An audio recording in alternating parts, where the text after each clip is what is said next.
लखनऊ में इस वक्त यूपी इन्वेस्टर्स समिट चल रहा है। इस बीच समाजवादी पार्टी के अध्यक्ष अखिलेश यादव का एक बड़ा बयान सामने आया है।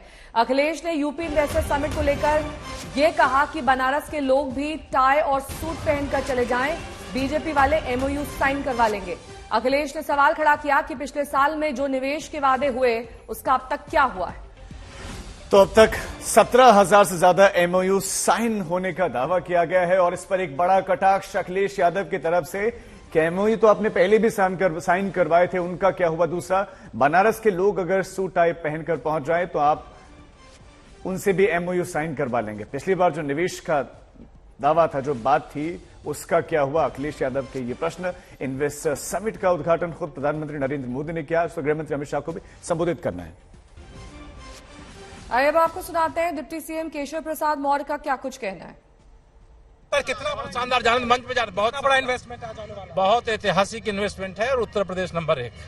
सर, जिस तरीके की बातें हो रही थी, विपक्ष भी कह रहा है कि एक शगुफे वाली बात कह रहे हैं समाजवादी पार्टी। नहीं, विपक्ष हैरान और परेशान है, उसका भविष्य राजनीति में अंधकारमय होता जा रहा है। टॉप इंडस्ट्री सर आए, कितना बदलाव दिखेगा पहले समिट से इस बार का दूसरा समिट? बहुत उम्मीद रखते हैं कि शानदार बदलाव दिखेगा, शानदार परिणाम आएगा और उत्तर प्रदेश आर्थिक दृष्टि से भी और रोजगार की दृष्टि से भी, विकास की दृष्टि से भी आगे बढ़ेगा। कितना 1 ट्रिलियन इकोनॉमी का आप कंट्रीब्यूट करने वाले हैं, अलग अलग सेक्टर्स में आज उसे पूरा करेंगे। कुमार अभिषेक मेरे सहयोगी इस वक्त तमाम जानकारी के साथ जुड़ रहे हैं। कुमार अभिषेक, देखिए अखिलेश यादव ने सीधे तौर पर यह हमला करते हुए कहा कि पिछले साल जितने इन्वेस्टमेंट का वादा हुआ था उसका क्या।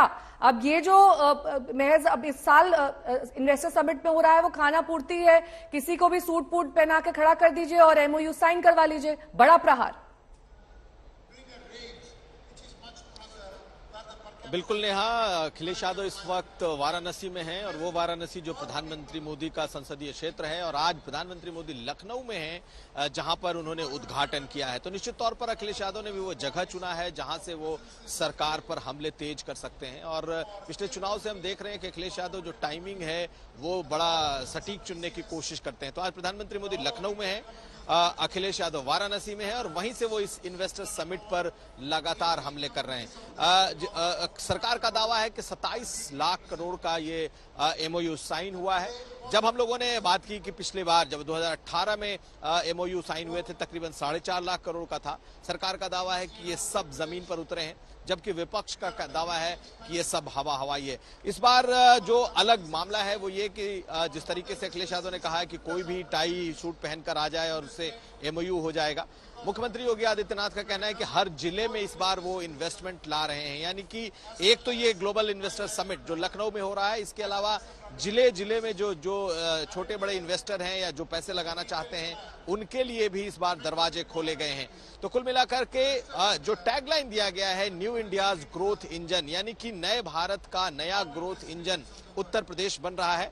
और अभी इस वक्त जो मंच पर आप तस्वीरें देख रही हैं उसमें जो देश के लीडिंग इंडस्ट्रियलिस्ट हैं, जो उद्योगपति हैं, वो लगातार संबोधित कर रहे हैं। सबसे पहले कुमार मंगलम बिरला ने संबोधित किया और उन्होंने बताया कि किस तरीके से 50 के दशक से ही उत्तर प्रदेश में उनका इन्वेस्टमेंट, उनकी कंपनी का इन्वेस्टमेंट जारी है। अभी कुछ देर पहले जो मुकेश अंबानी है उन्होंने कहा कि वो 50,000 करोड़ का इन्वेस्टमेंट उन्होंने 2018 के इन्वेस्टर समिट के बाद से उत्तर प्रदेश में किया है। और लक्ष्मण की नगरी उन्होंने इसे कहा कि लक्ष्मण की नगरी है और योगी आदित्यनाथ में जिस तरीके शासन में जिस तरीके से लॉ एंड ऑर्डर सुधरा है, इसने इन्वेस्टमेंट का माहौल तुम्हारा बनाया है। तो प्रश्न ये है, इसमें कोई शक नहीं है कि यूपी की इकोनॉमी बढ़ी है, लेकिन पिछले इन्वेस्टर समिट से जो कुछ अर्जित हुआ है वो कितना धरातल पर उतर पाया है, क्या इस पर बताया गया है। दूसरा ये कि इस वाली जो इन्वेस्टर समिट है इससे क्या क्या एक्सपेक्टेशंस हैं। देखिए राजीव, दो तरह की बातें हैं। जो विपक्ष है और खासकर अखिलेश यादव ने कहा है कि जो पिछली बार इन्वेस्टर समिट हुए 2018 में आखिरी, उसके बाद से जमीन पर कुछ नहीं उतरा और एक परसेप्शन ये देने की कोशिश होती है कि इन्वेस्टर समिट तो होता है लेकिन जमीन पर इन्वेस्टमेंट नहीं आता। लेकिन अब से कुछ देर पहले मंच पर मौजूद थे मुकेश अंबानी, जो कि 2018 में भी आए थे और उन्होंने भी इन्वेस्टमेंट का वादा किया था, और अभी उन्होंने प्रधानमंत्री के सामने जो बातें कही हैं उसमें उन्होंने ये कहा है कि 2018 लौटेंगे आपके पास, नजर बनाए रखिएगा, क्योंकि ये 3 दिन तक चलने वाला इन्वेस्टर समिट कई मायनों में बेहद अहम है। इससे यूपी में कितना निवेश आएगा ये आने वाला वक्त बताएगा। लेकिन इस बीच आपको ये भी बता दें कि राष्ट्रपति के अभिभाषण पर चर्चा के बाद राज्यसभा में पीएम मोदी ने 90 मिनट तक के जवाब में विपक्ष पर जोरदार हमला कल बोला था। भाषण खत्म करने के पहले विपक्ष को पीएम ने खुली चुनौती दी थी कि देश देख रहा है कि एक अकेला कितनों पर भारी पड़ रहा है। पीएम के इसी जवाब पर विपक्ष ने करारा प्रहार किया है। कांग्रेस, शिवसेना, आरजेडी नेताओं ने बयान जारी करके कहा कि पीएम एक बीजेपी नेता की तरह एक नेता की हैसियत से बोल रहे थे, उनसे ऐसे भाषण की उम्मीद नहीं थी। विपक्ष ने यह भी कहा कि पीएम अडानी भाई भाई। अभी कुछ नहीं है, आज देखेंगे, जाकर बात करेंगे और सबको विश्वास में लेके क्या करना है आज के दिन वो तय करेंगे, फिर आपको मालूम होगा।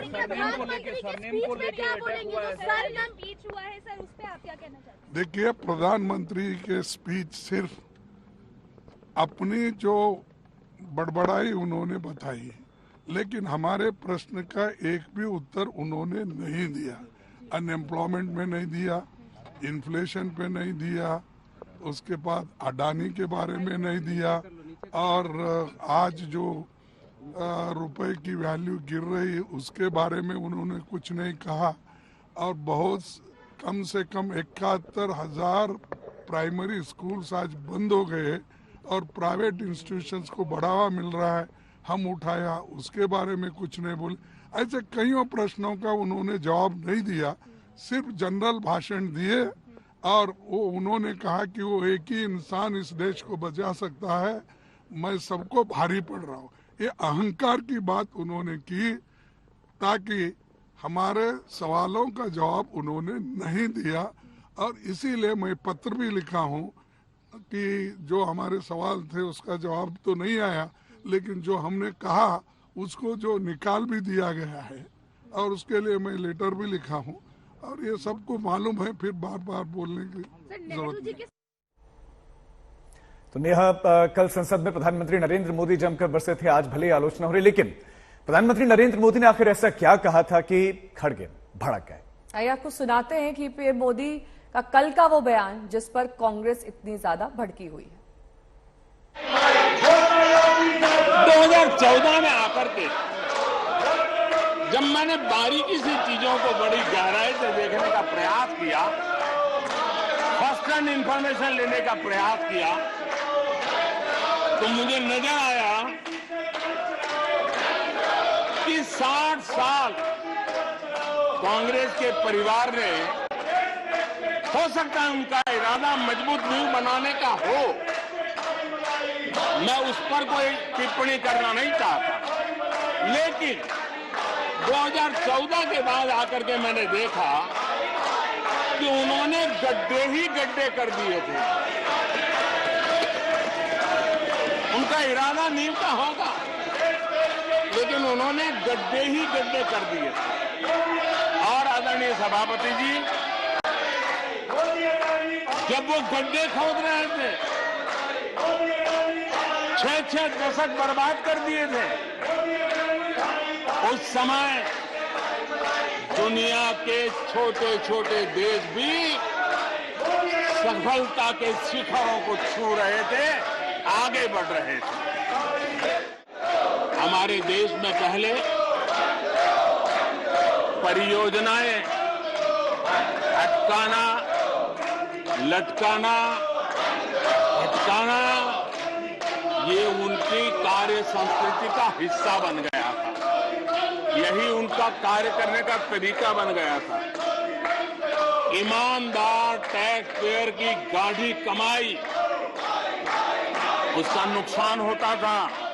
राजस्थान से राजस्थान के मुख्यमंत्री, जो कि वहां के वित्त मंत्री भी हैं, वो सदन में पुराना बजट पढ़ गए और इसी वजह से अब राजस्थान सरकार विवाद में फंस गए हैं। सीएम गहलोत ने पुराना बजट पढ़ा, उसके बाद मंत्री महेश जोशी ने उनको बताया कि आप पुराना बजट पढ़ रहे हैं। पहले सुनाते हैं आपको क्या हुआ था एग्जैक्टली। एक बार स्पीच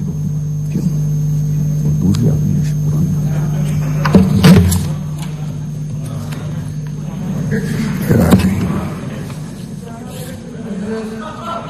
मिनट, सॉरी। ये भी इतिहास बनना ही लिखा था। ये भी इतिहास बनना ही लिखा था। आप बेटे मध्य प्रदेश में एक बार स्पीच को क्यों और दूसरी आदमी पुरानी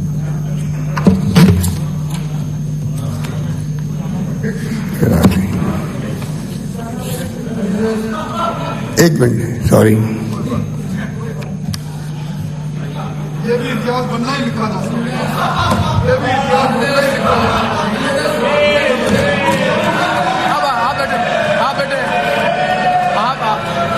मध्य प्रदेश में एक बार स्पीच को क्यों और दूसरी आदमी पुरानी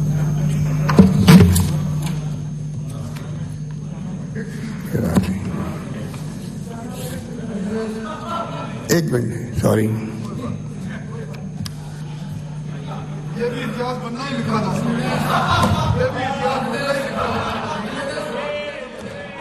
शरद मेरे सहयोगी इस वक्त तमाम जानकारी के साथ जुड़ गए हैं। शरद देखिए, एक किरकिरी हुई है यहाँ पर राजस्थान सरकार की। 3 पैराग्राफ पुराने बजट के पढ़ गए गहलोत जी, उसके बाद महेश जोशी को उनको बताना पड़ा कान में कि आप ये पुराना बजट पढ़ रहे हैं, फिर माफी क्या, उसके बाद तो किरकिरी हो ही चुकी थी।